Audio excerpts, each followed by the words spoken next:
Bonjour à toutes et à tous. Bienvenue sur cette seconde conférence de la Semaine de la pensée marxiste des étudiants communistes de Bordeaux. Tout d'abord, qu'est-ce que c'est que cette Semaine de la pensée marxiste?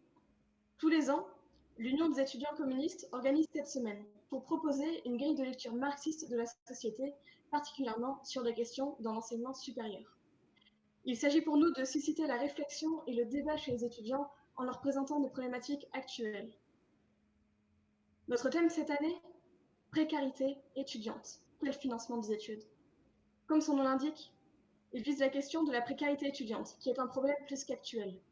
Depuis le début de la crise sanitaire, on estime à 1/3 le nombre d'étudiants qui ont perdu leur emploi, aggravant d'autant plus la précarité étudiante, à l'heure où un étudiant sur 5 vit sous le seuil de pauvreté.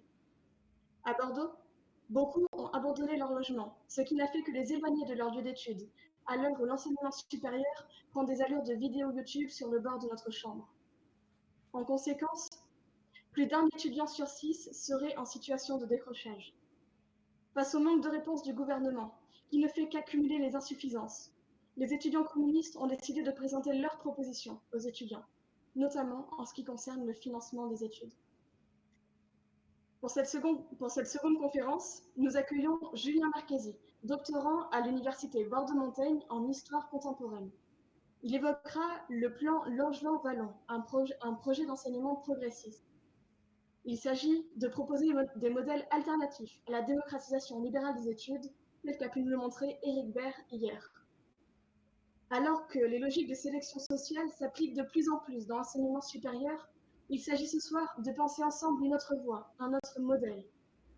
Pour cela, Julien Marchesi nous présentera le plan Langevin-Wallon, un projet global de réforme de l'enseignement et du système éducatif élaboré à la Libération à l'initiative du Conseil national de la résistance.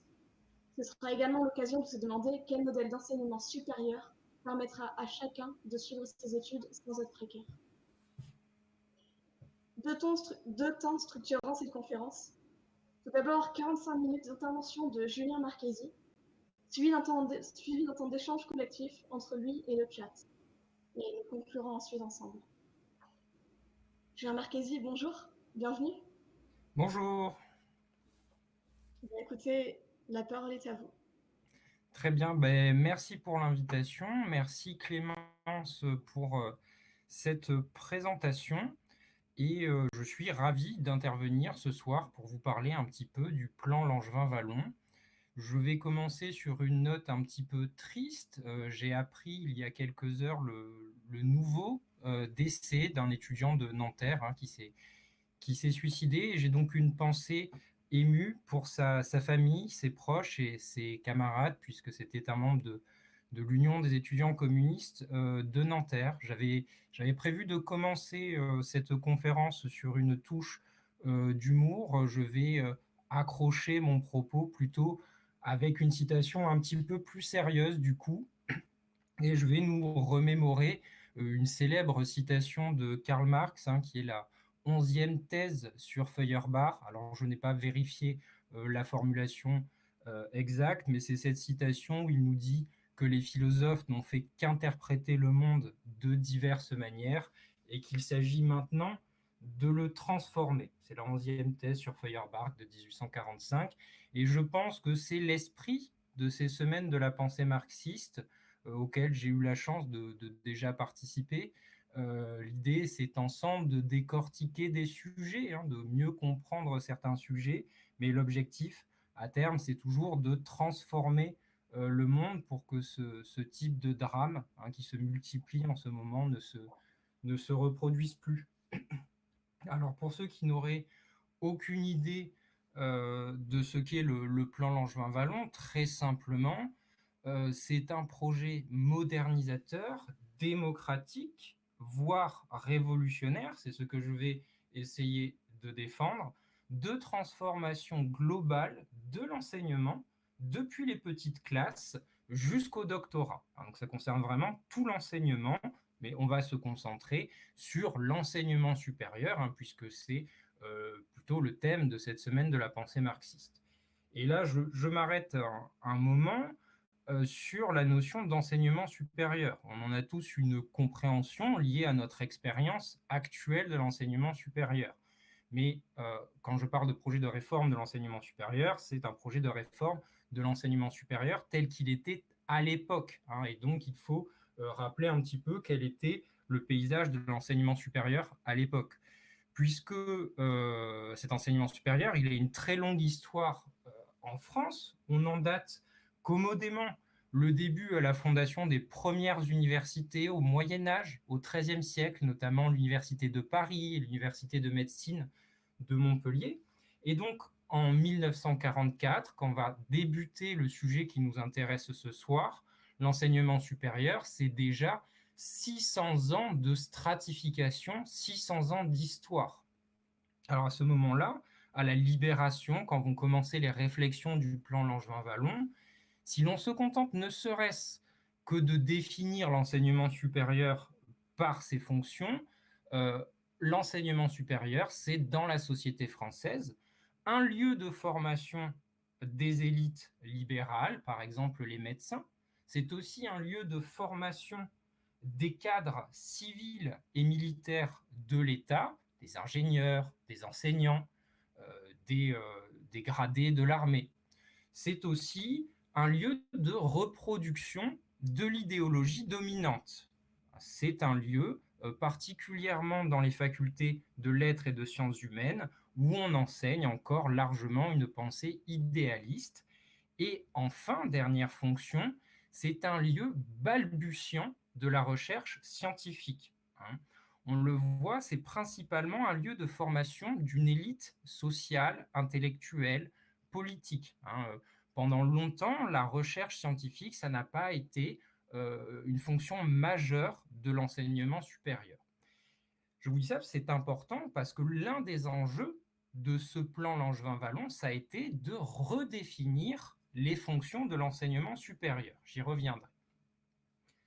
Alors, le titre de cette présentation affirme que c'est un projet de réforme progressiste. Là encore, je m'arrête un petit peu sur le terme, puisque le terme de progressiste est aujourd'hui un mot qui est assez galvaudé. On l'entend souvent comme une fuite en avant technologique et consumériste, toujours plus, hein, quand on entend aujourd'hui le terme progressiste. Je ne l'entends pas ici dans ce sens-là, mais dans un sens plus classique, celui de la philosophie des Lumières et de celle de la Révolution française, notamment de la pensée de Condorcet. Et dans cette perspective-là, on peut définir le progrès comme l'amélioration des conditions de vie matérielles et morales de l'humanité. Donc il ne s'agit pas que d'une question matérielle et il ne s'agit pas d'une idéologie du toujours plus, mais du toujours plus pour chacun, mais d'une idéologie du toujours mieux pour tous. Donc une perspective différente et je voulais insister sur ça parce que c'est au cœur de la pensée de Langevin et de Wallon. Et justement, je vais vous parler un petit peu de ces deux personnages qui sont associés à ce plan de réforme. Bon, je ne sais pas si vous les connaissez ou pas. Ce sont deux immenses intellectuels français, aujourd'hui un petit peu tombés dans l'oubli. Alors, dans le sens où, quand on pense aux grands scientifiques de l'histoire de France, en général, ce n'est pas les premiers auxquels on pense. On pensera d'abord à Pierre et Marie Curie, pardon, à Louis Pasteur, ou en remontant un petit peu plus loin dans le temps, à Descartes, Ampère et d'autres personnages de cette trempe-là. Alors pourquoi je vous dis ça? Mon propos, ce n'est pas de rétablir la fama de Langevin et de Wallon, hein. Ce ne sont pas non plus d'illustres inconnus. Dès qu'on s'intéresse un petit peu à l'histoire des sciences, on tombe rapidement sur ces deux noms. Mais c'est plutôt pour souligner qu'à l'époque, à la fin des années 1940, ce sont deux des scientifiques français les plus célèbres et les plus célébrés. Alors, il va falloir me croire, hein, je n'ai pas le temps de développer des tonnes d'exemples, mais le premier, Langevin, meurt en 1946 et sa dépouille est immédiatement transférée au Panthéon. Un honneur républicain qui n'est pas donné à tout le monde. Alors, plus concrètement, sur ces deux hommes. Commençons par Langevin. Qui c'est Langevin? Langevin, c'est d'abord un gamin des quartiers populaires de Paris. Il est né en 1872 dans une famille républicaine traumatisée par la Commune de Paris et les massacres de la Semaine sanglante. C'est encore récent dans les mémoires, c'était il y a 1-2 ans. Le petit Paul fut un élève particulièrement brillant à l'école. Ce qui le destinait, étant un enfant des classes populaires, à devenir enseignant, voire ingénieur s'il obtenait une bourse. Il a fait des études de physique et durant ses études, son brio a continué de s'affirmer. Et il a été repéré par le célèbre Pierre Curie, qui a favorisé son entrée dans le monde de la recherche. Et à partir de là, son CV scientifique est long comme le bras.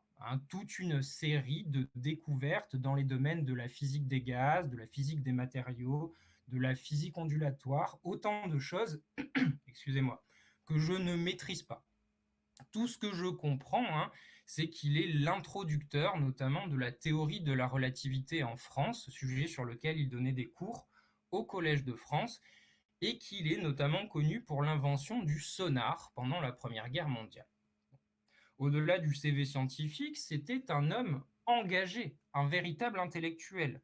D'abord pendant l'affaire Dreyfus, alors qu'il est encore tout jeune, puis après la Première Guerre mondiale, dans des associations pacifistes, antifascistes et rationalistes. Et dans le même temps, il commence de s'intéresser à la réforme de l'enseignement, particulièrement à l'enseignement des mathématiques. C'était son petit dada, l'enseignement des mathématiques. Jusqu'à la fin de sa vie, il a voulu rédiger un manuel sur ce sujet.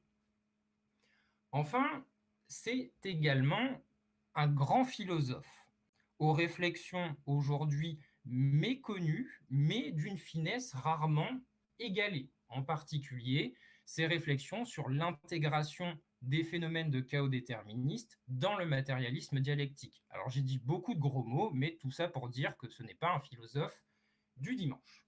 Durant la Seconde Guerre mondiale, il est identifié par les Allemands et les autorités de Vichy comme un intellectuel communiste. Il est arrêté en octobre 1940 par la Gestapo, il va passer la guerre en prison, et son arrestation, ça a été l'un des premiers catalyseurs de la résistance étudiante à Paris. L'une des premières grandes manifestations contre l'occupation, qui fut une manifestation étudiante le 11 novembre 1940, eh bien, son mot d'ordre, c'était la libération de Paul Langevin, ce qui a ancré un lien d'affection très particulier entre Langevin, qui était déjà un enseignant, et le monde étudiant. Il meurt en 1946, à l'âge de 74 ans, alors que les travaux de cette commission de réforme de l'enseignement ne sont pas terminés. C'est pour ça que c'est un de ses compères, Henri Vallon, qui va reprendre la direction de cette commission de réforme et qu'on l'appelle commission Langevin-Vallon. Vallon, c'était son cadet de quelques années. Il est né en 1879 à Paris également, dans une famille républicaine également, mais dans une famille bourgeoise. On parle souvent de la famille Vallon comme d'une dynastie républicaine. Son grand-père est homonyme, son grand-père s'appelait aussi Henri Vallon, c'est pas très pratique, je vais l'appeler Henri Vallon I pour éviter les confusions. C'est l'homme de l'amendement Vallon. Pour ceux qui ne savent pas, c'est la constitution de la Troisième République, pour le dire rapidement.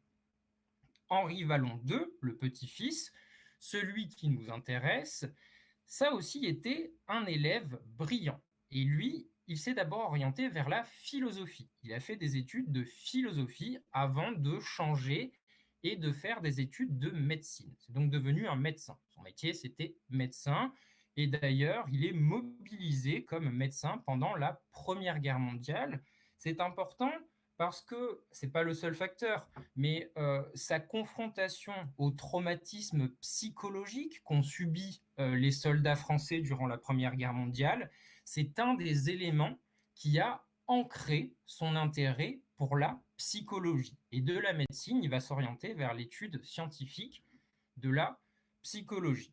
Dans le même temps, comme Langevin, il s'engage dans les causes du pacifisme, de l'antifascisme, du rationalisme, de l'éducation populaire et de la réforme de l'enseignement. Et il va lier tous ces intérêts différents en s'intéressant plus particulièrement à la psychologie de l'enfant et à la psychologie du développement de l'enfant. Il va forger une conception moderne de la psychologie au travers de ses travaux comme une étude dialectique des relations entre le biologique et le social. Comme Langevin, pendant la Seconde Guerre mondiale, il est identifié comme un intellectuel communiste, mais il quitte rapidement ses fonctions d'enseignant et il va pouvoir entrer en résistance. Donc, en 1944, au début de la Libération, quand vont commencer les travaux sur la réforme de l'enseignement, ce sont déjà deux immenses intellectuels, tant du point de vue de leur carrière scientifique que de leur carrière militante. Alors, quelle est un petit peu la question centrale de cette rapide présentation? La question que j'aimerais poser avec vous, c'est pourquoi ce plan Langevin-Wallon est-il toujours une référence quand on s'intéresse à la question de la réforme de l'enseignement? Après tout, il a plus de 70 ans et le paysage universitaire et étudiant a largement changé.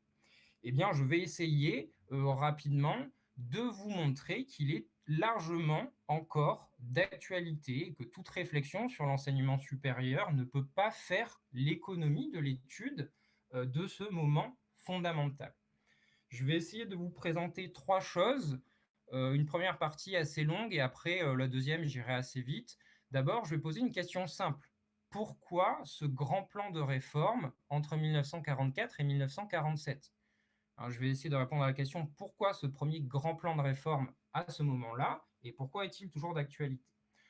Ensuite, très rapidement, dans un deuxième temps, je vous présenterai un petit peu l'architecture et l'esprit de ce plan, mais j'insisterai pas trop, je donnerai surtout des clés de lecture, puisque c'est un texte qui est facilement accessible et qui n'est pas si long que ça. Pour finir, dans un troisième temps, j'essaierai de souligner les aspects qui, selon moi, sont les plus révolutionnaires dans ce texte quant à la réforme de l'enseignement supérieur.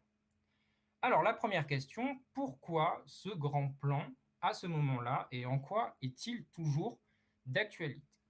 D'abord, pour comprendre pourquoi on a ce grand plan, cette grande proposition de réforme de l'enseignement qui est élaborée entre 44 et 47, il faut voir, comprendre que c'est un plan qui est à la croisée de diverses influences éducatives. En fait, c'est un moment où de nombreux acteurs de divers courants réformateurs préexistants, et bien très simplement, se sont mis à discuter, échanger, travailler ensemble. Ils se sont mis autour de la table pour proposer une réforme, trouver des compromis, un terrain d'entente pour proposer un nouveau projet global d'enseignement. Donc, c'est l'aboutissement, la synthèse ou le compromis de réflexions préexistantes sur l'enseignement. Alors, quels sont ces courants réformateurs? Le premier, c'est ce qu'on appelle l'école unique. J'évoque l'école unique parce que ça me permet d'aborder une réflexion sur à qui s'adresse l'enseignement.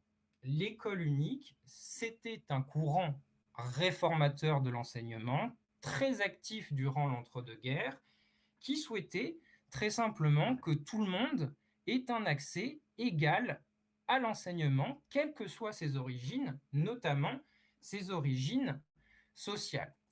Il faut se rappeler qu'à l'époque, l'enseignement français, en général, est encore divisé en deux branches. Alors un petit peu caricaturalement, l'une destinée aux élites, l'autre aux kidam. Deux branches relativement bien cloisonnées. Un seul exemple pour comprendre, à l'époque, le collège et le lycée, ce ne sont pas deux étapes dans la formation des enfants. Ce sont deux branches distinctes de l'enseignement et grosso modo, les pauvres vont au collège et arrêtent leurs études là, les gosses de riches vont au lycée et éventuellement continuent leurs études dans le supérieur. Alors, depuis cette période de réflexion, l'enseignement, du moins secondaire, a été unifié. Tout le monde va au collège, puis au lycée. Mais on pourrait arguer que l'unification n'est pas terminée, puisqu'il existe encore dans l'enseignement supérieur des filières distinctes proposant plus ou moins le même contenu. C'est la distinction entre universités et grandes écoles qui souvent proposent les mêmes formations, mais se répartissent les étudiants sur des critères sociaux. Eh bien, la proposition du plan Langevin-Wallon, qui est toujours d'actualité, c'était de supprimer ou plutôt transformer les grandes écoles et de n'avoir qu'un seul système d'enseignement supérieur. Proposition simple d'égalité sociale devant l'éducation. Deuxième courant, c'est celui qu'on appelle l'éducation nouvelle, qui a eu aussi une grande influence dans l'élaboration de ce plan de réforme. Et autour de ce courant, on aborde la question de comment enseigner.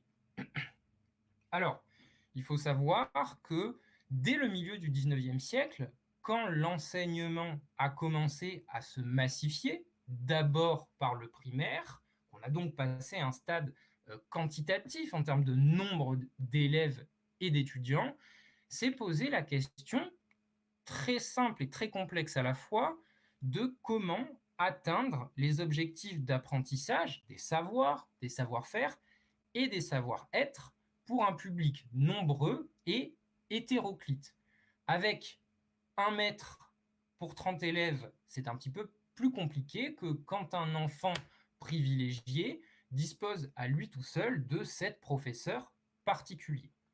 À partir de là, un certain nombre de pédagogues ont expérimenté, réfléchi, développé des techniques éducatives et dans cette histoire, Henri Wallon tient une place importante puisqu'en tant que psychologue du développement, il a été l'un des pionniers de l'étude de l'adéquation entre la manière d'enseigner et le développement psychique de l'enfant et de l'adolescent.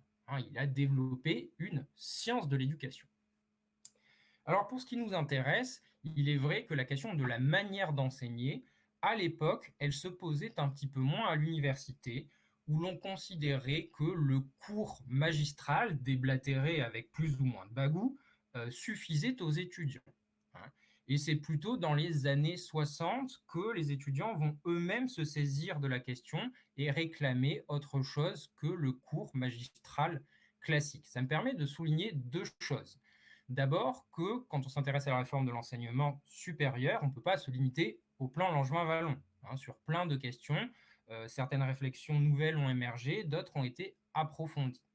Et deuxième point, c'est que sur cette question-là, le plan Langevin-Wallon en fait abordait la question, mais en germe, de manière très brève, et ça me permet de souligner que ce qui fait la pérennité de ce plan, la reconnaissance encore actuelle des pédagogues vis-à-vis de ce plan, c'est que même sur les sujets qui n'étaient pas sur le devant de l'actualité à l'époque, eh bien, il a fait un certain nombre de propositions, il a proposé des pistes de travail. Dernier courant réformateur dans cette équipe autour de Langevin et Wallon, il n'y avait pas qu'eux évidemment qui ont travaillé sur la réforme de l'enseignement, c'est ce que j'appelle l'école polytechnique. Ce n'est pas une appellation officielle, mais c'est toute une réflexion autour de pourquoi enseigner. C'est quoi l'objectif? Eh bien, l'objectif, en tout cas la réponse que je qualifierais de marxo-républicaine à cet objectif, c'est celui de former un travailleur compétent en maîtrise de son outil de travail et des complexités du monde en général, d'une part, et de l'autre, former un citoyen émancipé, acteur critique de la vie publique. Sur ce double objectif de formation du travailleur et du citoyen, j'aimerais souligner une petite chose très rapide, qui est sinon une originalité de la pensée de Langevin et Wallon, à mon avis, l'un des points les plus aboutis, c'est leur idée qu'il faut rapprocher l'école de la vie. Alors qu'est-ce que ça veut dire, rapprocher l'école de la vie? Il y a 2 idées. D'abord, c'est qu'on apprend qu'en liant la théorie et la pratique. On ne peut pas rester enfermé dans une salle de classe, hein. L'éducation, ça passe aussi par la découverte du monde. Et la deuxième idée, c'est très simplement, hein, qu'il faut acquérir une compréhension globale du monde dans lequel on vit. Je donne un petit peu de concret pour rendre les choses claires. À leur époque, de leur point de vue, hein, l'un des problèmes éducatifs de la société française, c'est le manque de culture scientifique. La France, c'est le pays des études classiques, du grec et du latin. Mais les petits bouts de chou et les grands bouts de chou français, en termes de culture scientifique, de physique, de chimie, de sciences de la vie et de la terre, eh bien, ils sont un petit peu à la ramasse, hein. Ils souvent maîtrisent même pas les bases nécessaires à la compréhension du monde dans lequel ils vivent. Et c'est quelque chose qui inquiète beaucoup Langevin et Vallon. Et je posais la question de l'actualité du plan. Je ne sais pas si vous voyez où je veux en venir. Mais aujourd'hui, quand on constate que la France est dernière des classements de l'OCDE en termes de réussite dans l'enseignement des mathématiques, mais parmi les premières dans le rejet du vaccin, certainement que Langevin et Vallon diraient que la question de la culture scientifique du citoyen n'est pas encore totalement résolue. Donc, ce qui est important pour l'histoire du plan Langevin-Vallon, c'est voilà, qu'on a tous ces courants de réflexion qui se mettent autour de la table, et c'est pour ça que c'est à ce moment qu'on a ce monument de la réflexion sur l'enseignement. Deuxième chose, deuxième sous-partie, disons, dans ce grand 1, qui explique l'apparition de ce grand plan à ce moment-là, c'est que c'est le moment où l'enseignement supérieur devient une question politique. Pour le faire simplement, pas que l'enseignement supérieur n'était pas une question importante avant 1944, mais c'est le moment où la question passe sur le devant de la scène. Avant la Seconde Guerre mondiale, par exemple, les grands partis de gauche, c'était pas leur priorité de réflexion. Quand ils pensaient éducation, ils pensaient surtout à l'enseignement primaire et l'enseignement secondaire. L'enseignement supérieur, ça concernait l'élite, la bourgeoisie, c'était pas le problème du peuple. Et avec la Seconde Guerre mondiale et le sentiment de trahison des élites, hein, la question de la formation des élites, ça devient une question politique centrale qui est sur le devant de la scène. Et c'est parce qu'il y a ce consensus relativement partagé en France sur la faillite ou la trahison selon les points de vue des élites que ça devient une question politique majeure et qu'on a la nécessité de poser toutes ces réflexions autour du plan Langevin-Vallon sur la formation des élites. Et encore une fois, est-ce que la question est totalement résolue? Alors certes, l'enseignement supérieur s'est massifié, il y a beaucoup plus d'étudiants aujourd'hui par rapport à la période 44-47, mais on constate qu'il y a toujours une défiance des Français vis-à-vis de leurs élites. Alors, évidemment, le seul exemple, la dénonciation de l'énarchie. Je ne développe pas, mais c'est un point important pour comprendre l'histoire de ce plan. Dernier point, dans cette première longue partie, les autres seront plus rapides, qui intéresse plus directement les étudiants, c'est que durant cette période, on a une urgence vis-à-vis de la situation des étudiantes. On a une urgence économique, sociale, sanitaire, voire culturelle. Et alors là, les parallèles avec l'actualité sont nombreux et inquiétants quand on voit que sur bien des aspects, la situation n'a pas beaucoup changé. Donc, durant cette période, fin des années 40, début des années 50, les étudiants français, ils connaissent une précarité sans précédent. Ça peut vous paraître étonnant puisque j'ai dit qu'à ce moment-là, l'enseignement supérieur reproduisait une élite. On pourrait donc penser que les étudiants, fils et filles de l'élite, s'en sortaient pas trop mal. Pas vraiment. D'abord parce que par élite, j'étais un petit peu caricatural, on n'entend pas uniquement des enfants de grands patrons. On entend aussi une large partie des enfants des diverses classes moyennes, notamment des fonctionnaires.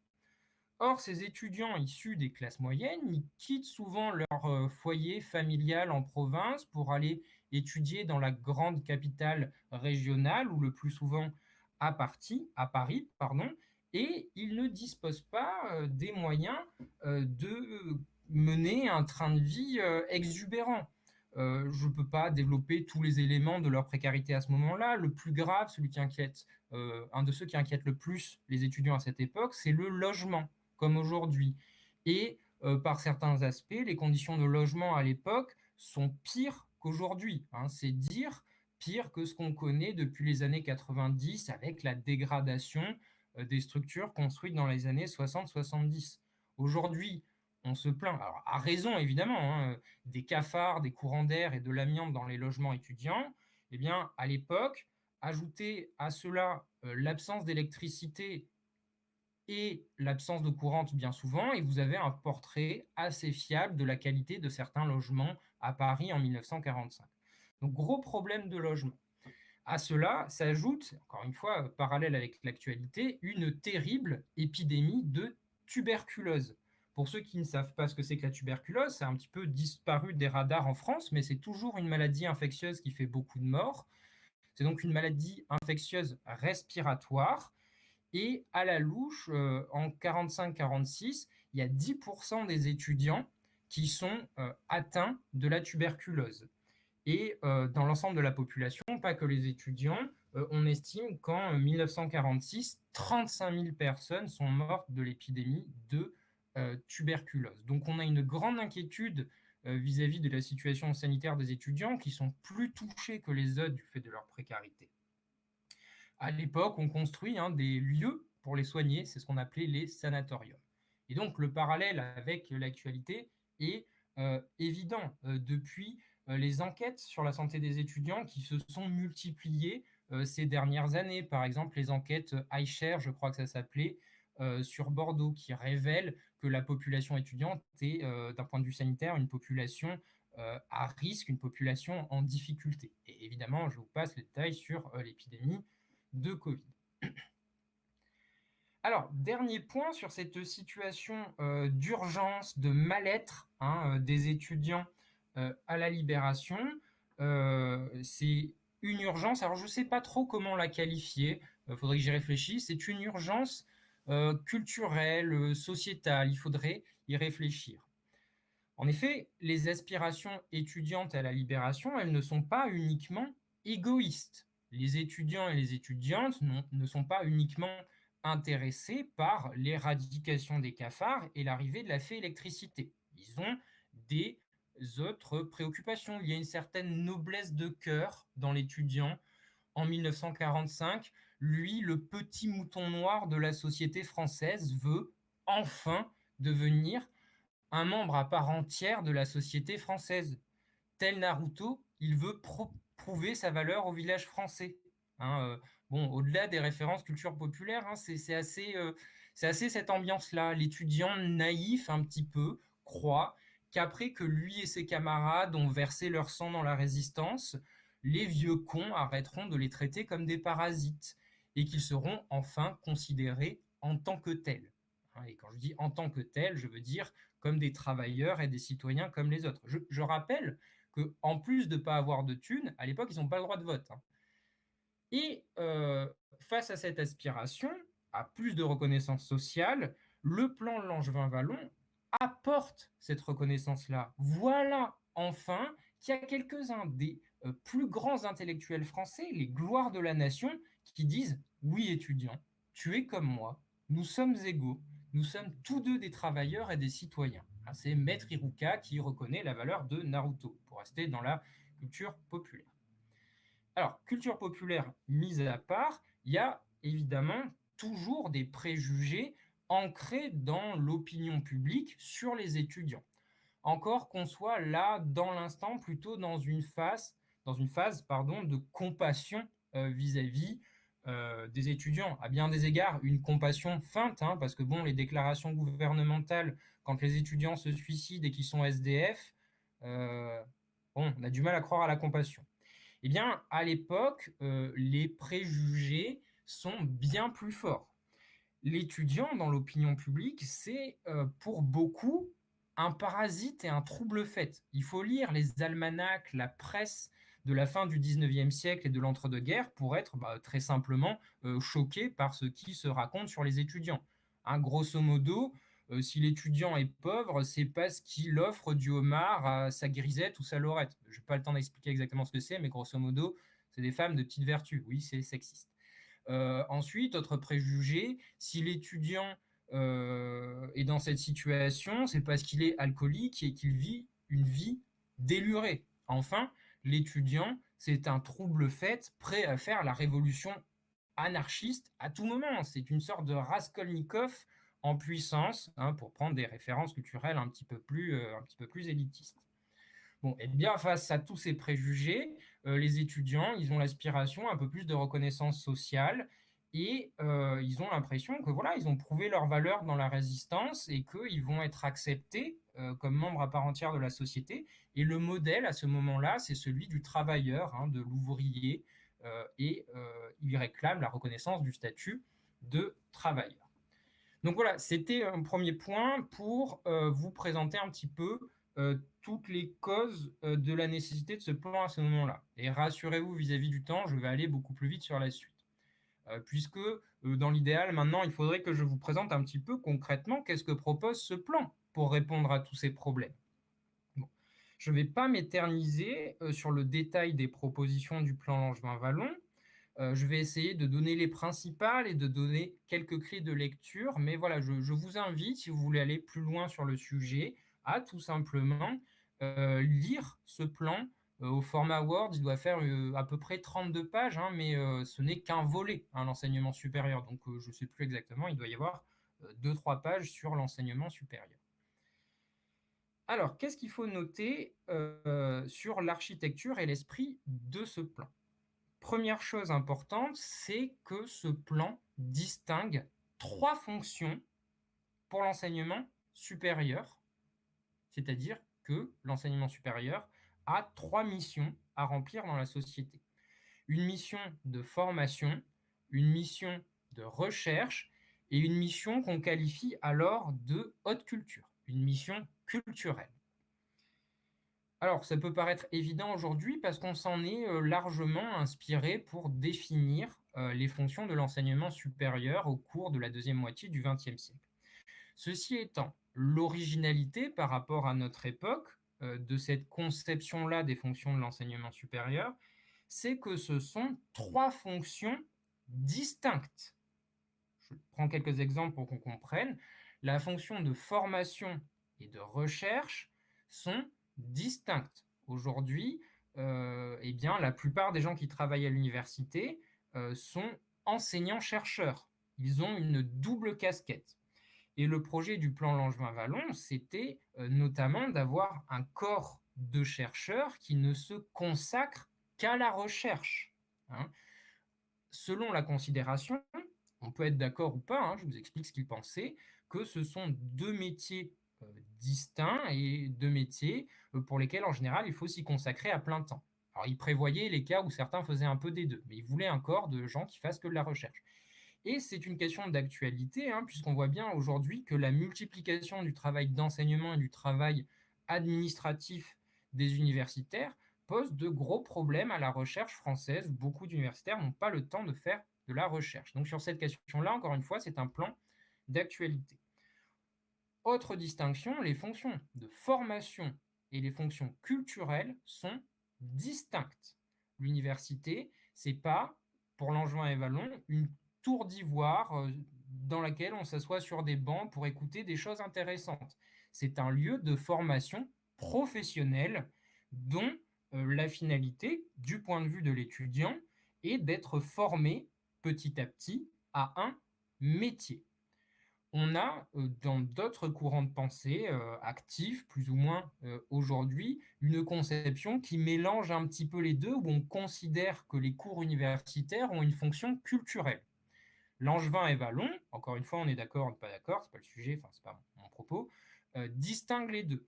Et là encore, il prévoit que pour les fonctions culturelles de l'université, notamment d'éducation populaire, eh bien, il y ait des gens qui se spécialisent dans ça. Et par exemple, un enseignant pourrait, pendant 2 ans, plutôt que de se consacrer aux cours classiques de formation pour l'obtention des diplômes et la formation à un métier, faire des cours qui soient spécifiquement des cours culturels et qui du coup ne s'adressent pas qu'aux étudiants, mais sont un petit peu dans une démarche d'éducation populaire et invitent à l'université un autre public que le public étudiant.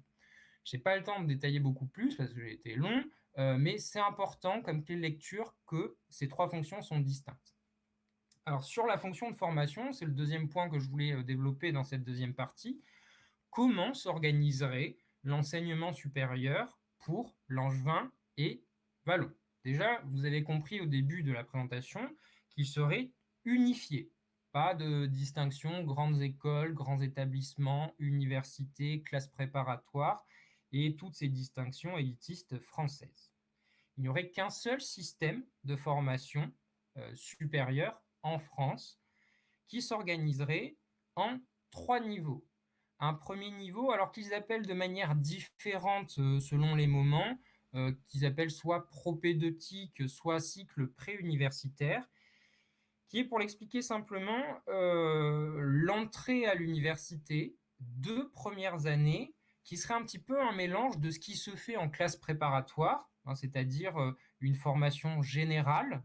Hein, on n'est pas spécialisé dès la première année, une formation générale en sciences humaines, en sciences de la vie ou en lettres ou ceci ou cela, à la différence que dès ce premier cycle, on ferait de la théorie et de la pratique. Ce serait une classe prépa dans laquelle on irait sur le terrain, on ferait des stages.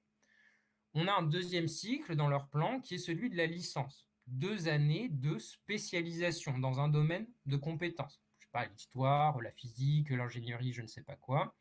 Et enfin, troisième cycle, au nombre d'années variable selon les années, d'apprentissage d'un métier dans un institut.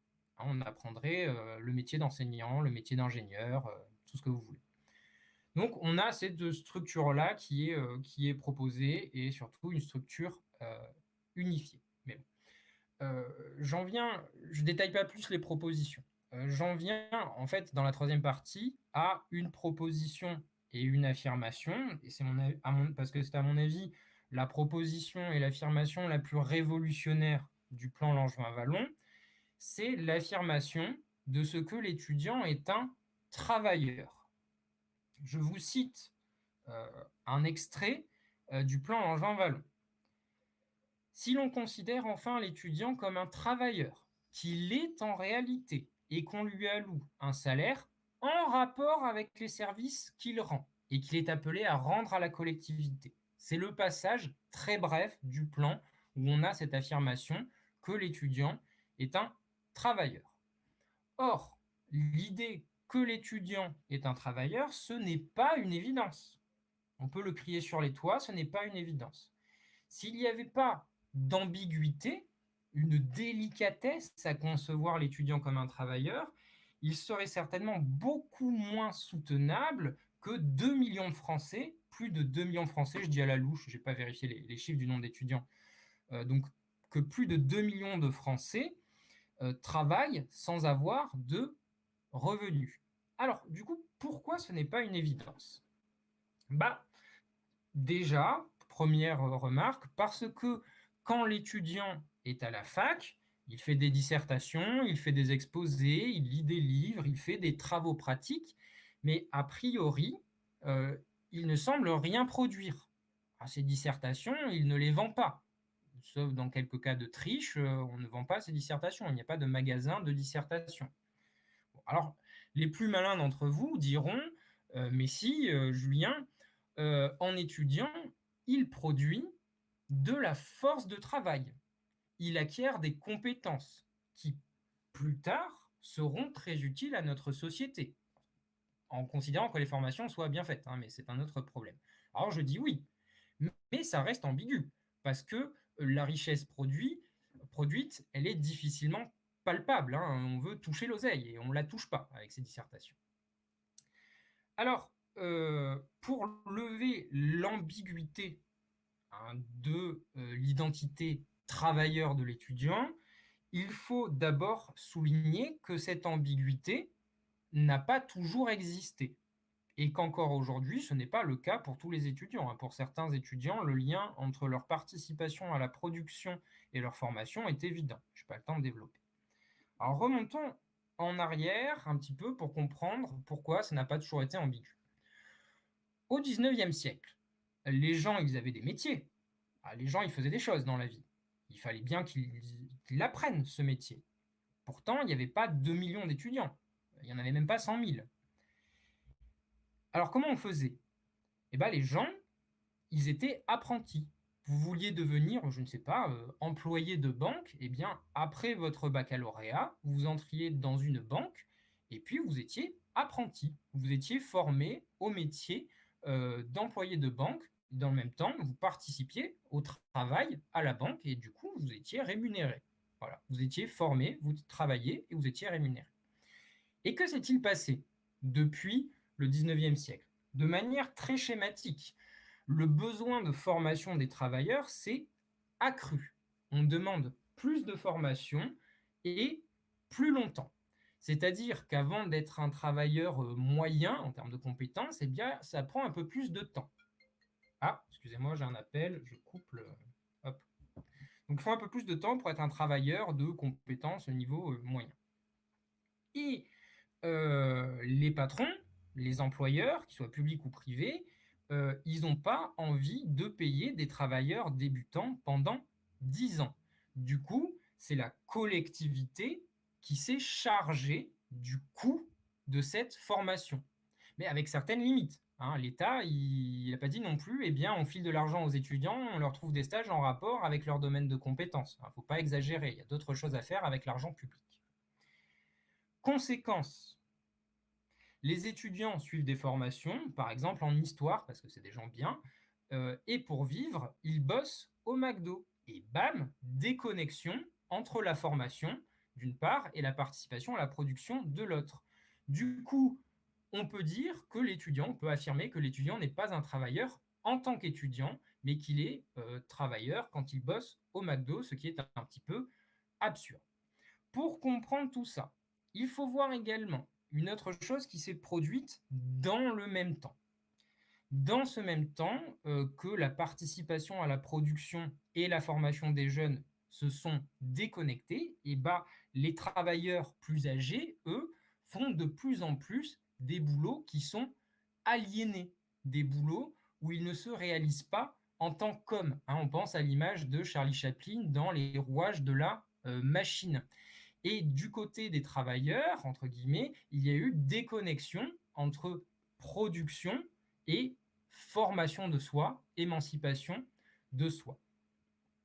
Et la conséquence de cela, c'est qu'on a oublié une chose importante aussi, c'est que le travail, ce n'est pas uniquement vendre sa force physique à un patron qui nous file un job débile.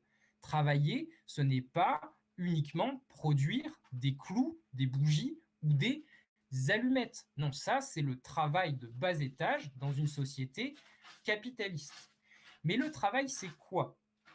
Dans toute société, pas l'expérience qu'on en a dans notre société capitaliste. Bien, je vous en donne une définition. Le travail, c'est l'activité sociale par laquelle l'homme transforme la nature et se transforme lui-même. Le travail, dans une société humaine, il a deux dimensions. La production, la participation à la vie du groupe, et la formation, la transformation de soi par cette activité. Et dans la société capitaliste, on a d'une part des travailleurs dont la seule transformation d'eux-mêmes est leur propre aliénation, leur propre déshumanisation par le travail, et des étudiants qui, eux, sont privés, déconnectés de la participation à la production. Donc, les deux facettes du travail sont déconnectées dans notre société. Et la conséquence, c'est que d'une part, on considère que l'étudiant n'est pas un travailleur, et de l'autre, on est beaucoup à penser que le travail, c'est la pire invention de l'histoire de l'humanité. Alors, d'où je sors cette définition du travail, définition assez géniale, il faut le reconnaître. Eh bien, c'est du bidouillage de Marx, d'Engels et de Langevin. Tu prends le meilleur des trois et tu tombes sur cette définition du travail. Et justement, l'aspect le plus révolutionnaire du plan Langevin-Vallon, c'est d'avoir compris ça. C'est d'avoir compris, c'est pas tellement le plan Langevin-Vallon dans ce cas-là que la pensée de Langevin et Vallon, c'est d'avoir compris ce que c'est que le travail et du coup d'avoir compris ce que doit être un étudiant. Je reviens à la citation. Quand Langevin et Vallon demandent qu'on alloue aux étudiants, je souligne, une rémunération en rapport avec les services qu'ils rendent à la société. Leur programme, encore une fois, on est d'accord ou pas avec leur programme. Leur programme, c'est pas de déclamer que l'étudiant est un travailleur et qu'on accorde le statut de travailleur de bonne grâce à l'étudiant, c'est de faire dans le réel que tous les étudiants soient des travailleurs au plein sens du terme, c'est-à-dire qu'ils se forment, qu'ils s'émancipent et qu'ils participent à la vie collective. C'est au cœur de la pensée de Langevin et Vallon, le lien entre la pensée et l'action. Et je m'arrête sur ça, c'est un point essentiel de leur pensée, hein, lier théorie et pratique, lier la pensée et l'action. Je vous remercie de m'avoir écouté sur cette brève présentation des enjeux du plan Langevin-Vallon.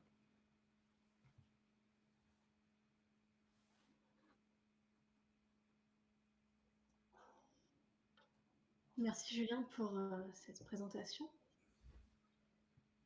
On peut commencer du coup à ouvrir une prise de parole ensemble et un débat avec les intervenants et les participants. Tout d'abord, un des premiers points qu'on peut voir ensemble, vous évoquiez pas mal au début, la question de l'enseignement supérieur qui s'unifie, en tout cas dans le plan Langevin-Vallon, qui aurait pour volonté de l'être. Est-ce que ce serait possible de faire un parcours de ce qui se passe actuellement? Est-ce qu'on a des enseignements supérieurs quelque part dans le monde qui sont effectivement unifiés tel que ça a été conçu? Bonne question. Est-ce que ailleurs dans le monde on a des enseignements supérieurs qui ont une structure bien plus unifiée?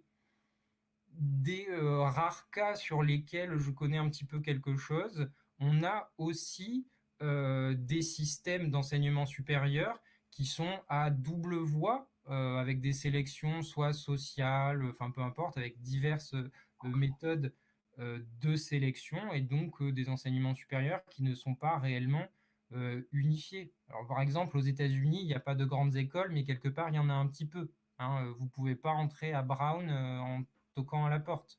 Je sais pas, d'autres cas que je connais un petit peu. Au Japon, c'est pareil, il y a un double système, ça s'appelle université, mais c'est pas les mêmes établissements en réalité. Donc en France, on a la distinction claire dans les appellations, grandes écoles, grands établissements, instituts, universités. Mais comme on a des sociétés qui sont relativement similaires, qui ont relativement les mêmes besoins et qui sont traversées par les mêmes conflits sociaux, par les mêmes luttes de classe, on a, encore une fois, je ne connais pas tous les systèmes d'enseignement supérieur dans le monde, on a le même type de structure double et d'exclusion et sélection sociale.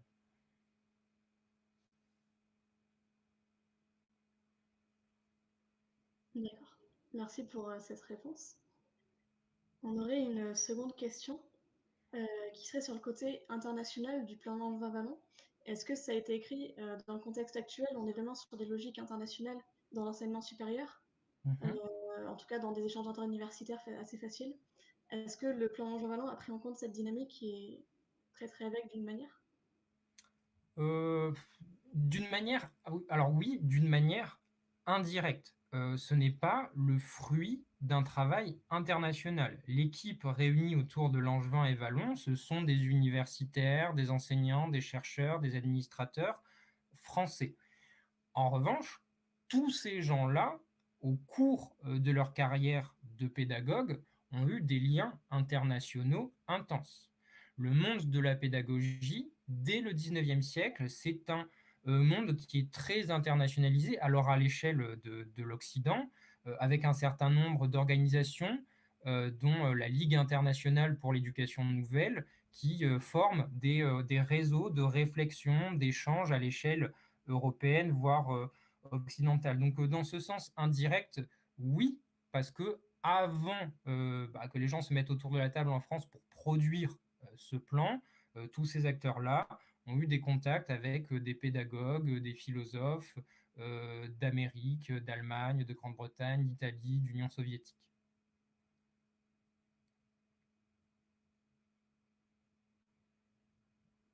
On a une autre question assez pratique. Est-ce qu'il y aurait un lien quelque part pour trouver le plan Langevin-Vallon? Alors là, tout de suite, je l'ai pas sous les yeux.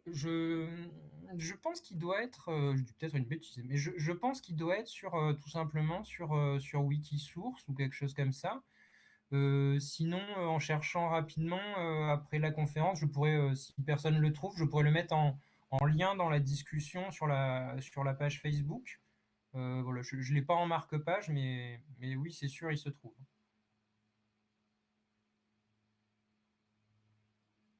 Merci pour sa réponse.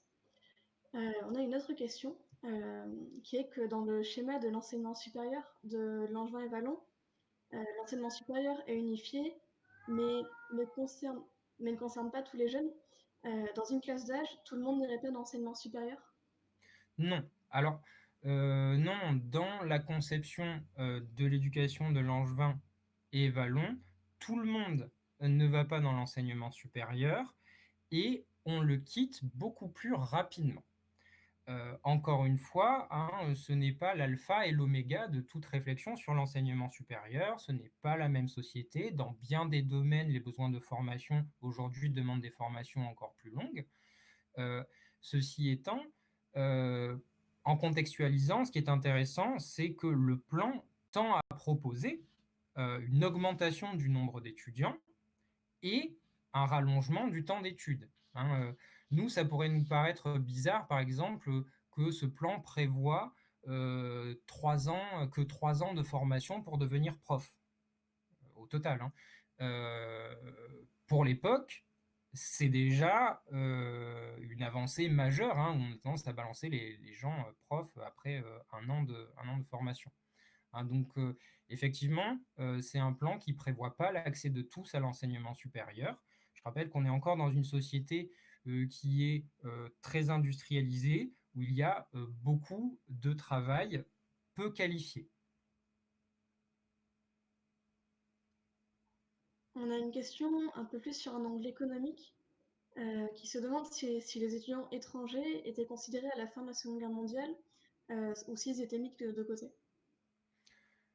C'est marrant, on m'a déjà posé la question dans un autre cadre et je n'ai pas approfondi la recherche particulièrement sur le sujet, mais non, c'est pas, la question des étudiants étrangers n'est pas une question parce qu'il y a très peu d'étudiants étrangers.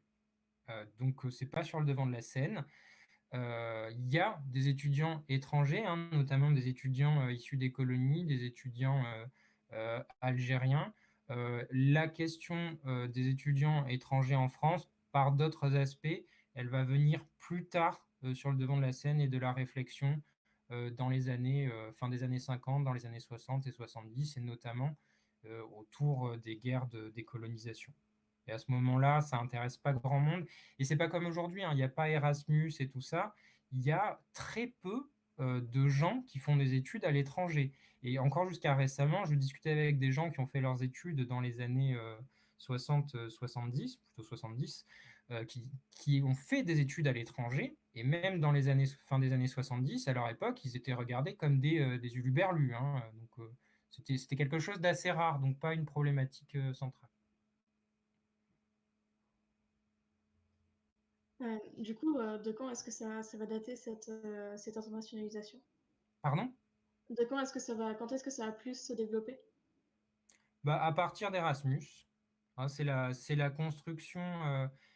construction européenne, d'une part, qui a augmenté le nombre d'étudiants étrangers, et d'autre part, c'est fin 20e, après les décolonisations, le développement des anciennes colonies francophones, hein, qui ont eu des besoins de formation en cadre et pour lesquels les universités françaises représentent un petit peu ce double enseignement. Hein. Est-ce qu'on fait toutes ces études dans son pays d'origine? Souvent, bon, le plus souvent, on les commence dans son pays d'origine et on en fait une partie en France, et c'est un élément de distinction où on va considérer que les diplômes français, comme les diplômes américains, ont plus de valeur que les diplômes du pays d'origine. Donc c'est des phénomènes beaucoup plus récents liés à ces deux facteurs.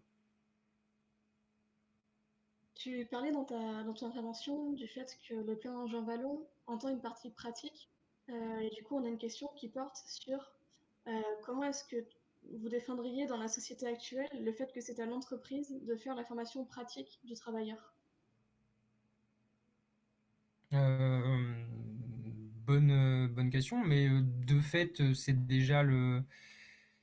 Selon la conception qu'on a de la formation, c'est déjà le cas, hein. Quand vous rentrez dans une entreprise ou dans une administration, vous apprenez le boulot sur le tas, quel que soit le niveau de formation initiale que vous avez. Après, si on parle de financer la formation des travailleurs dès la sortie du bac, mon avis, c'est que c'est pour ça que c'est une proposition révolutionnaire, c'est que les chefs d'entreprise ne vont pas de bonne joie dire ah oui, il n'y a pas de souci, je vais participer au financement des stages, des expériences professionnelles de 2 millions d'étudiants français. Ce serait hors de question pour eux. Je pense, là on sort du plan Langevin-Wallon, hein, je livre une réflexion personnelle. Euh, je pense que l'un des moyens, c'est l'extension de la sécurité sociale. Je pense que l'un des moyens, c'est la collectivisation des richesses, c'est de mettre en commun une partie des richesses produites pour financer ce système-là. Parce qu'on rentre dans plein de complexités, hein. Imaginez, vous êtes en première année à la fac, Langevin et Vallon, ils ne s'imaginent pas forcément que vous savez déjà dans quelle entreprise vous voulez travailler. Donc, si vous voulez, je ne sais pas, en histoire, expérimenter plusieurs choses, vous voulez faire une partie de vos stages, de votre expérience en bibliothèque, en musée, dans un laboratoire, dans un établissement scolaire, ça devient compliqué si chacun doit dire, alors j'ai fait 3 jours de travail au musée ce mois-ci, du coup le musée me doit 15% de mon salaire du mois. C'est trop complexe, à mon avis. Après, je ne suis pas économiste, hein, donc peut-être qu'il y a des gens qui ont conçu des moyens de le faire et que je ne les connais pas, hein. Je vous en parlerai certainement avec Aurélien Castade demain, qui, sur ces aspects économiques, en sait beaucoup plus que moi, hein. Donc je donne mon avis personnel, hein, c'est que c'est la collectivisation des richesses, l'extension de la sécurité sociale. Il y a une question qui porte sur l'articulation que proposent Langevin et Vallon entre formation initiale et continue. D'accord.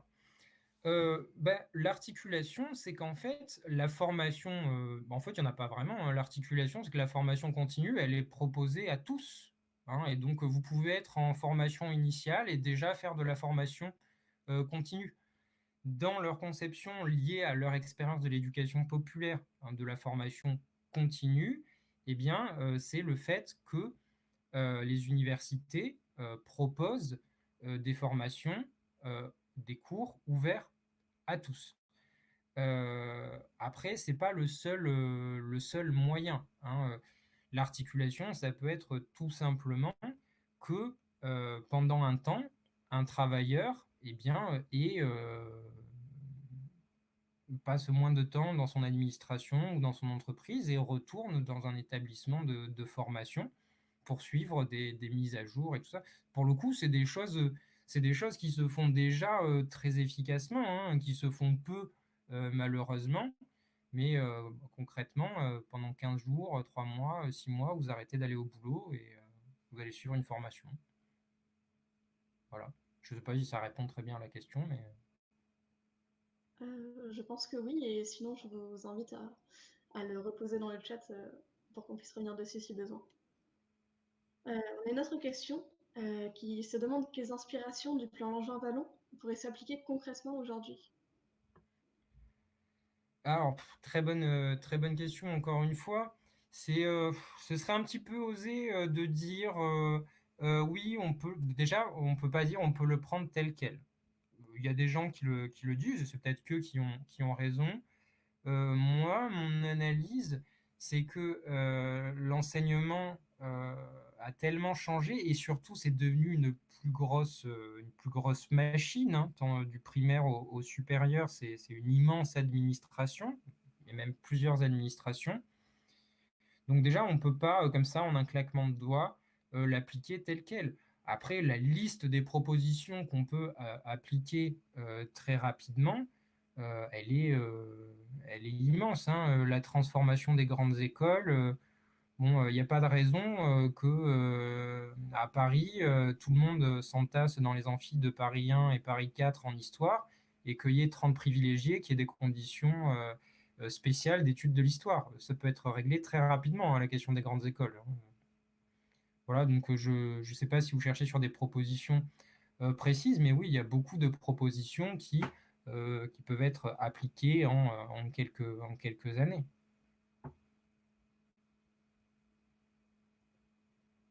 Euh, on a une autre question qui est plus concrète sur les relations politiques et qui porte en fait sur les liens entre Langevin et Vallon avec les organisations étudiantes après la Seconde Guerre mondiale et notamment quel est le positionnement des organisations étudiantes lors de la publication de ce plan. Alors, plusieurs choses. Il y a, comme je le disais, d'abord un lien quelque part affectif. Langevin et Vallon, ce sont ces figures d'enseignants qui aiment les étudiants et ce sont des gens qui sont aimés des étudiants. Mais ce sont à ce moment-là des messieurs assez âgés et souvent la relation, c'est que c'est un peu papy et papy Castor qu'on invite quand on fait un colloque, quand on fait un débat, on essaye de les avoir, c'est des grands intellectuels et puis ça fait du prestige. Après, dans les liens, il n'y a pas de lien étroit entre les organisations étudiantes, par exemple de lien de travail entre les organisations étudiantes et Langevin et Vallon, pour plusieurs raisons. D'abord parce que Langevin et Vallon, ils font feu de tout bois déjà. On parle du plan Langevin-Vallon, mais à ce moment-là, ils sont engagés dans des tonnes de projets. Donc ce ne sont pas des gens très disponibles. Ils essayent de se rendre disponibles pour les étudiants, mais c'est des gens qui ont un emploi du temps très chargé. Et de l'autre côté, dans le milieu étudiant, malgré la sympathie qu'il peut y avoir vis-à-vis de ces deux intellectuels, il y a une volonté d'autonomie, hein, du milieu étudiant. Quand je parlais d'être reconnu comme citoyen et comme travailleur, c'est aussi l'affirmation de sa capacité autonome d'action politique, hein. Et à l'époque, bon, le grand syndicat étudiant, c'est l'UNEF, et l'Union nationale des étudiants de France, en 1946, propose ses propres grands principes de réforme de l'enseignement. Donc il y a d'un côté des gens qui ne sont pas toujours très disponibles, de l'autre des gens qui affirment leur autonomie. Par la suite, là où il va y avoir des relations entre ces deux mondes, c'est après l'échec du plan Langevin-Vallon en 1947, la présence de représentants de syndicalistes et d'étudiants politiques engagés qui vont travailler avec des députés plutôt qu'avec Langevin et Vallon, mais en lien avec eux, qui vont travailler avec ces organisations enseignantes et avec des députés autour de propositions de loi pour essayer de faire appliquer ces types de réformes. Mais les liens sont pas, voilà, ils sont pas sur une base hebdomadaire ou journalière ensemble. D'accord, merci pour la réponse. On a une question qui porte en fait sur la sélection, notamment sur des examens, des contrôles ou des concours. Est-ce que ça avait lieu à l'époque? Comment ça se passait? Alors, à l'époque, oui, ça avait lieu comme aujourd'hui. Après, est-ce que c'est prévu par le plan Langevin-Vallon? À l'époque, oui, hein, il y a une sélection, hein. Déjà, bon, la plupart des gens, arrivés à 13 ans, vous avez fini l'équivalent du collège, les études, c'est fini, donc il y a une sélection sociale. Et à l'entrée à l'université, il y a la sélection du bac, hein. Le bac, c'est un examen d'entrée à l'université. Et à l'époque, il y a des taux de réussite au bac qui sont beaucoup plus faibles, hein. Donc il y a une très forte sélection à l'entrée à l'université. Comme toute forme de sélection, elle favorise ceux qui ont les moyens de se préparer, hein, qui ont les moyens sociaux, économiques, le temps pour se préparer, hein. Et il faut des cas de gens qui sortent un petit peu de l'ordinaire par leur capacité de travail, comme un petit Langevin, pour arriver à rentrer dans ce monde-là sans forcément bénéficier des atouts sociaux, culturels, économiques. Après, dans le plan Langevin-Vallon, si c'était ça la question, hein, désolé si j'avais pas compris, leur grande idée, c'est pas que eux, hein, mais c'est l'idée de l'orientation.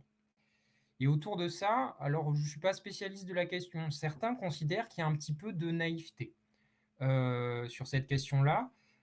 C'est vrai que des fois, ils donnent l'impression qu'il va y avoir un petit peu de magie où les enfants, les adolescents, les jeunes adultes vont d'une part développer leur centre d'intérêt en même temps qu'ils vont développer leur savoir et leurs compétences, et que de l'autre, la société, elle a des besoins, et des fois, on a un petit peu l'impression que, comme par magie, il va y avoir adéquation entre les volontés des étudiants, des élèves, et l'orientation et les besoins de la société. En tout cas, encore une fois, ils n'apportent pas réponse à tout, mais ils ont travaillé sur cette question de l'orientation. Après, bon, bah oui, à l'université, ils prévoient des sélections, hein, mais bon, si vous réussissez jamais vos examens, de toute façon, vous sélectionnez tout seul. Ils essayent de prévoir les conditions pour qu'un maximum de gens réussissent. Mais sur notre point de vue, hein, pas de sélection sociale, pas de sélection genrée, pas de sélection raciale prévue par le plan, évidemment. On a une question également sur la pluridisciplinarité, qui est aujourd'hui très importante pour la recherche. Comment le plan Langevin-Wallon l'envisageait-elle? Ben, elle envisage pas forcément avec ce vocabulaire-là. J'ai à un moment rapidement évoqué le mot de polytechnique, hein, qui nous vient de la littérature marxiste, et il pense la pluridisciplinarité à tous les niveaux. Parce qu'ils ont, en fait, ils ont une conception pluridisciplinaire de l'humain. Quand ils disent que l'homme, pour se réaliser dans son travail et dans sa vie de citoyen, doit à peu près maîtriser les tenants et les aboutissants de tous les aspects de la vie, eh bien, derrière, hein, il prévoit les moyens pour réaliser cela. Hein, et il prévoit la pluridisciplinarité. Alors, après, on verra peut-être vous parler d'interdisciplinarité, ce qui est une autre question. La pluridisciplinarité de la petite école, où par exemple on dit, enfin de l'école, du collège, du lycée, où on dit, bon, au bout d'un moment, le grec et le latin, ça serait bien de faire de la SVT et de la physique aussi, et à l'université, où par exemple on a ces 2 premières années, où contrairement à l'université où on se spécialise, l'université d'aujourd'hui où on se spécialise très vite, il y a des petites options, mais bon, quand même, grosso modo, vous faites une licence d'histoire, vous faites de l'histoire, quoi. Eux proposent, hein, que les premières années de formation après le lycée soient encore dans un enseignement général. Alors après, ils n'ont pas fait les emplois du temps de toutes les licences, de toutes les années de propédeutique qu'ils imaginaient. Et donc effectivement, il y a cette volonté à tous les niveaux d'avoir une approche généraliste. D'accord, merci. On a une question assez générale sur le réseau salariat, notamment qui porte des propositions sur la question étudiante. Est-ce que vous auriez une position, un avis, quelque chose à partager sur le sujet? Sachant que demain, c'est une question qui sera amenée à être traitée Oui, plus en alors, profondeur avec l'arrivée d'Aurélien Castan. là, comme ça, oui. En plus, si je ne dis pas de bêtises, Aurélien Casta fait partie du réseau salariat. Donc c'est peut-être mieux de poser la question à un membre du réseau salariat sur les propositions du réseau salariat. Je ne voudrais pas dire de bêtises à leur place, hein. Je n'en suis pas, je n'en suis pas membre. D'accord, eh bien, rendez-vous demain et on ne manquera pas de lui poser la question. On a une autre question qui porte sur le fait que dans les années 40, l'UNEF commence à se construire. Quelle est la position du plan à propos des outils de service public étudiants comme le CRUS qui commence à apparaître sous impulsion de l'UNEF, en partie parce que nous, étudiants communistes, on porte aussi cette question de service public qui va sortir l'étudiant du marché. Est-ce que le plan l'envisageait? Alors là, de but en blanc, je me souviens pas des détails. Le plan prévoit dans son esprit la coopération avec de l'administration, avec les organisations étudiantes, notamment autour de la question des œuvres sociales. Après, dans le détail. Est-ce qu'il y a des originalités dans ce que propose le plan? Je crois pas, hein. Je pense qu'il y a eu une reconnaissance de ce que les organisations étudiantes faisaient déjà un travail à l'époque admirable sur ces questions-là. Je vous ai évoqué les sanatoriums en partie, pour certains, pas tous, gérés par les organisations étudiantes. Euh, Il y a il y a aussi peut-être l'idée qu'une certaine partie des choses qui sont mises en place par la solidarité des étudiants à l'époque, ce sont des solutions pour parer à l'urgence, hein, parer à la tuberculose quand on crée des sanatoriums, et que leur devoir à la commission Langevin-Wallon, c'était de penser le long terme.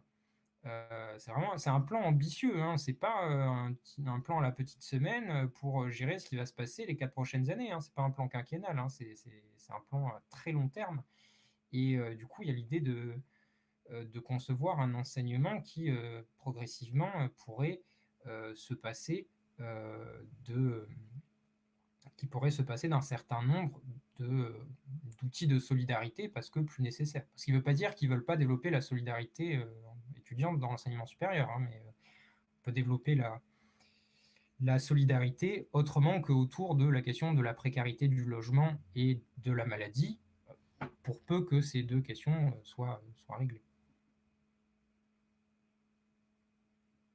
On arrive sur les dernières minutes de cette conférence. Est-ce que, Gilles Marchesi, il y a des éléments que vous voulez expliquer plus, développer, des points qui n'ont pas encore été évoqués, que vous aimeriez partager avec nous?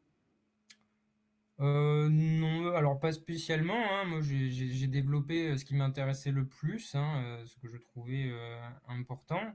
Que vous dire, le plan Langevin-Wallon, c'est bien, lisez-le. Bon, encore une fois, il va falloir le trouver. Non, mais au-delà de ça, alors bon, on a toujours, quand on fait des recherches, on a ces petites passions et on croit que ça va intéresser les gens. Mais au-delà du plan Langevin-Wallon, je pense vraiment que Langevin et Wallon, au-delà de cette simple réflexion, de ce simple projet de réforme, ce sont des gens qui ont développé une pensée qui mérite d'être revisitée. Et alors les œuvres de Wallon, elles ont été rééditées dans une édition qui, pour un étudiant, coûte assez cher. À mon avis, je ne sais plus le prix des. Il y a peut-être des vieilles éditions qui se trouvent sur Internet. Et pour Langevin, il y a beaucoup de ces travaux qui ont été numérisés sur Wikisource. Et donc, voilà, je ne vais pas me lancer dans d'autres aspects de leur réflexion, mais je pense que ce sont des intellectuels qu'on ne connaît pas assez. Et c'est donc pour ça que vous êtes intervenu aujourd'hui. On se retrouve donc sur Wikisource pour Langevin, et un autre participant signalait qu'il y avait aux éditions sociales plusieurs publications sur le sujet également. Oui, tout à fait. Tout à fait. Mais les publications des éditions sociales sont difficiles à trouver. Mais ça se trouve, hein. D'accord. Eh bien, merci beaucoup pour être intervenu. On est Merci donc à dans vous. une conférence qui a été organisée dans le but de représenter des solutions au modèle libéral de l'enseignement supérieur. En effet, nous, UEC, étudiants communistes, on est en totale opposition avec ce modèle et on prône un enseignement supérieur accessible et profitable à tous, qui est en partie ce que propose le plan Langevin-Wallon, comme vous l'avez développé.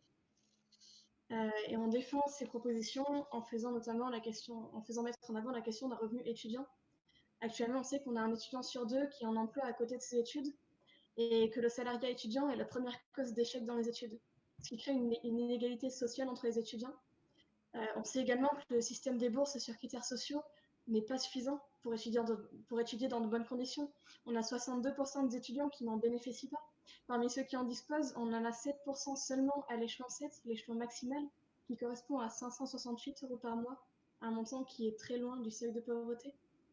Le revenu étudiant, c'est aussi la condition de l'autonomie vis-à-vis de la famille.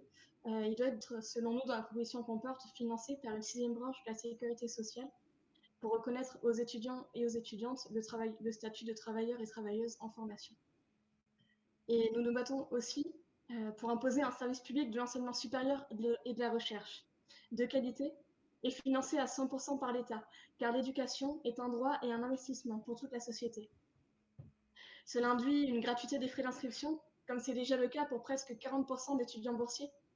Aujourd'hui, les étudiants en licence paient 170 € de frais d'inscription et 90 € de CVEC, et les montants sont plus élevés en master et en doctorat. Il faut ajouter à cela l'ensemble des dépenses obligatoires que constituent l'acquisition du matériel obligatoire, les livres, les polycopiés, les blouses, les trousses de dissection, selon les disciplines.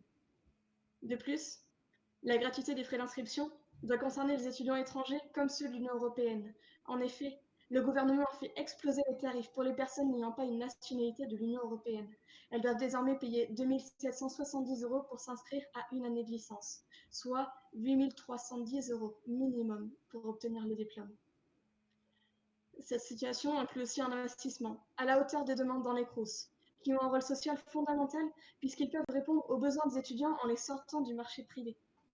À l'inverse de celui-ci, qui est régi par la concurrence, le service public du CROUS offre des services adaptés aux étudiants et dont les prix sont démocratiquement décidés dans les conseils regroupant usagers et personnels. De plus, ces prix ne fluctuent pas en fonction de l'offre et de la demande. Les besoins que remplissent le CROUS sont notamment l'alimentation avec les restaurations universitaires, les logements avec les résidences universitaires et la culture avec les services culturels. On vous remercie une fois de plus, Julien Marchesi, pour vous être rendu disponible ce soir et nous avoir accompagnés pendant cette conférence. Merci à vous. C'était la semaine de la pensée marxiste. On vous donne rendez-vous demain, jeudi, à 18 h, au même endroit, au même moment, pour suivre la conférence d'Aurélien Casta, sociologue, auteur de Un salaire étudiant. Il nous présentera le salaire étudiant comme une des solutions pour sortir de la précarité. Enfin, on vous invite à nous suivre sur nos réseaux sociaux plus largement pour nos prochains événements, le Facebook étudiants communistes de Bordeaux et Instagram UEC Bordeaux. Merci à tous pour votre présence.